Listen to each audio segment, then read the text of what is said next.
Куките са пред моята врата, търся чудено ключа в него. Моля? Да, бе, приема се обади.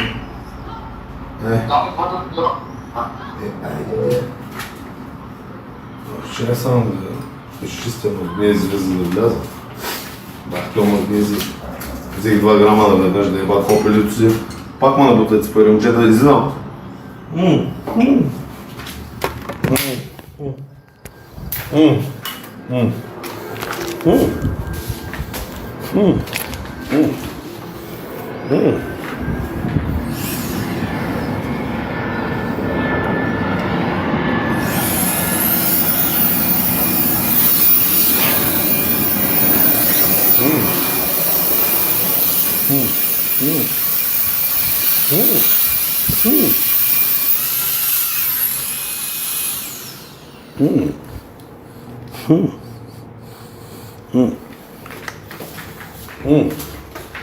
Ало! Полицията ли? Полиция ли? Дано да е полиция, сигурен ли си? Отварям момчета, чакай само да не мога да ударите през стъклото, да. Защото понякога идват по 500 човека на главата ми и вече ме е страх да отворя, да знаеш. Момент. Отварям те. Според мене, чакай, че то скуси тази курва, къде го остави? Еба, нейната майка да ева, и буклук да ева. Мършър да ева. Този буклук ми еба путката майна, да знаеш. Момент. Чакай, че крака ми направо, Отварям, така. Отварям. Сигурно ли ще истински униформите, дано? Здрасти, момчета. Здрасти. Пак сте моите вези. Те, курвата ме напръска с отворен газ, направо ми ебам майката. Има го на клип. Нали казвам, защото ако пусни жалба или нещо, аз не съм ме отръба и те виждат. Тя не е добре в главата. Ана Василева, курвата, всички я познаят. Не, тя за мен беше изхвърлена, не, с едно пропутване. Напръска ме и тук. О, чай. Още ми е това. Чай бяла вода. О! Да. Чай за една била. Да. Идвам. О, чай. Вие искате ли корона, момчета? Момчета, спрете ама набутвате. Ма кой те е набутал, сам ги извика тапак? Не, без този спасател материал и беше окей. Защо разкрещаваш без спрем? Момчета! Няма да пускаме жалба срещу курвата, но... Митко, ти ли звъниш като и търван, моето момче? И не само аз, човек. Гледаш, че се... Аз съм на лайф, брат, ти ме знаеш песен. С каквото напръска. Беше напръска мен и приятелката си в Пловдив. Тя ходи с приятел буклук. Чай да го оставя това, тук няма да снимам вас. Слушай, звъннах на 112, една дебела курва ме обсува и ми вика набий си го всички билки, нищо някакви правят. Има го на запис. Значи, аз се скачих с толкова много пари в България, те ме арестуваха, не родиха ме Оливиден и ми казаха, ама някакъв друса и си пи бира от вас.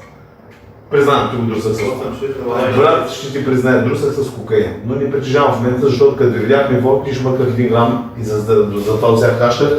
Така се изпуках, да има набутват с пари, защото всеки път като дойдеш към 10 евро минус, брат, не, уж си я вери, уж ти от Славейко. Исках да дойда ми променят очите, брат, не пускай. Влизай, бе, Митко, бе, брат, ти не си добре, май. Ако искаш тая полицай, идвай на вратата и стой като койот. Не е проблем, това ме го чуете, да. Ще бъдеш нуждал, не е къде какво? Да, бе, брат, те не я пращат, но очите ми съм с нея в момента и да виждам двойно. Къскобите. Скъпомой Тая дебела курва, моля ви да се локализирайте и я арестувайте заради 300 кг и тяло по TLC, ние ще изкарат с кран.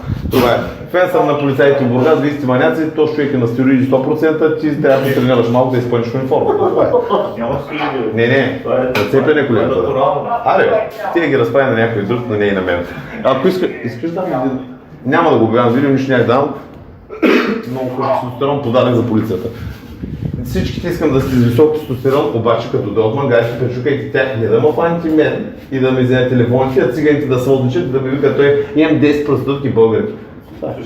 Да, няма да занимавам, аз го ще ме ви, защото... знаеш какво ми каза тя? Когато дойде полицията, тогава ще дойде леката, между другото ми каза, до сигнал на 112. Еми ние сме тук, да, поговорим. Добре, ще дойде ли леката, между другото ми променят чичи, защото знаеш какво, постоянно ма гърбят 100 евро за това, 500 евро за онова и накрая една лека ни идва безплатно, като са салсери. Това нещо, само студена вода. Да ми се направи тук, да ми се изследва това и да се види тази екзема дали няма се разпука, защото ще занимаваме тестена институция, ако остане нали по-такова. Бъди са зелени. Обадил съм се една дивана на псува, да звънем до оператор. Брат, стига стоя като охрана, отиди в хола и се обслужи от хладилника, брат, моля се, спри се. Митко, отиди в хола и си отвори нещо да пиеш от хладилника и спри да стоиш като койон. Като обаче ще кажеш, няма нужда от полицията, само да им прати линейка. Добре, не мога ли пред вас да го направим, защото те, брат, слушай, тая държава ни пращат на белия българин нищо, ако звъни някой, ще му пратят 500 линейки, примерно циганин с Порше, инвалид, 90% инвалидност и пенсия взима да изплаща Порше. Да. Искаш ли да звънем и да кажеш, че си полиция? Ще дойде. Няма да дойде, брат, тая ма псува пред 5000 човека. Сега казвам, ти викаме... Ти представяш ли операторката на нейката и вика на пука и по всички дупки на лайф. Остава момчета, извинявам се, много музика няма пускам седеща между другото, защото ще ме намрази TV. Слушай, вече ще пускам само телевизора, да знаеш. Здрасти, как е колега? Само телевизора ще пускам, за да няма бас. Или ще го правя на вокал, ма разбери ме и мен. Да ме изнесат от блока, ама знаеш какво, не са моите комши и другия блок, те не могат да изнесат от блока. Те да се изнасят от квартала. Да, момчета, чао. You tripping, nigga? Дай. Това беше фалшива тревога, аз трябваше да ги видя. За това трябва да имам камери да видя кои лица точно идват и дали са с боди камера. Издрусах всичкия материал на куп. И ми се еба майка. Брат, спри са и ми еба мамата. Брат, спри ме телефони, с кой ще прави? Затова дойде да си говориш по телефона, докато си вкъщи. Затова за нея 500 пъти луд човек. Това момчето, дето беше с клипа стоилно и сега се е обидил от тих за... Брат, аз тогава не те познах да ги правих тези клипове и просто ние сме с него авери. Вече, бизнес правим се.